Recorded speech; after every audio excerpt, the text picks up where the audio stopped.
Morning is African Americans and slavery, and we're fortunate to have with us this morning to talk about African Americans and the institution of slavery and the impact not only of slavery during the time of slavery, but the impact that slavery has had in later years.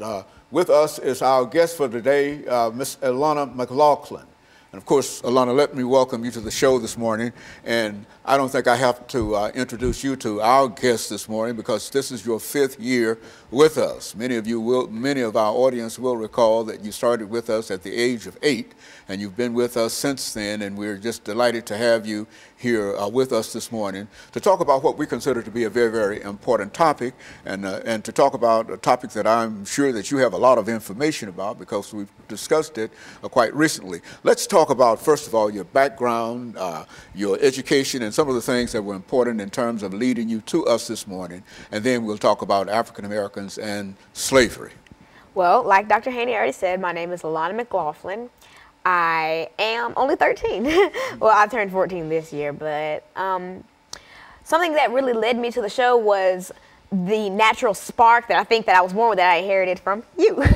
As a child, I really loved to talk, act and dance around and stuff, and then I realized that I had a vocabulary that exceeded my years by far, and I had this natural kind of fearlessness in front of cameras and large audiences, and I really thought, and so did you think, that we could really put this to use by educating people on subjects that are commonly known, but with facts that aren't commonly known. And so that's really what led me to the show this morning, and now, about 6 or 7 years later, here I am.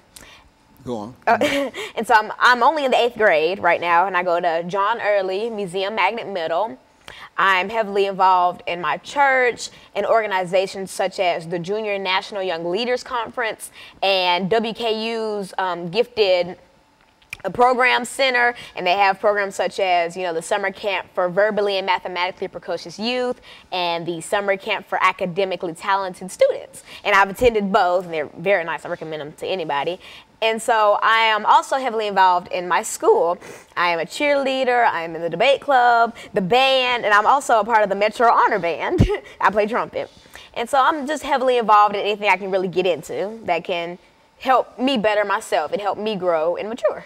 And you're beginning your 5th year in a real sense with us on this particular show, and today you've decided to talk about African Americans and slavery. Let's start off by giving us some information in reference to African Americans and the institution of slavery, Alana. Well, if you're not familiar with what slavery is, slavery was the mass torture and genocide in some sense of African Americans back during the 1800s. And basically, what a lot of people overlook is the fact that we have come so far from slavery, yet we're slowly slipping back into it. And I'll be elaborating more on this in the second segment, but for right now, I'm going to say this. At first, we were enslaved by different races, and now we're enslaving ourselves.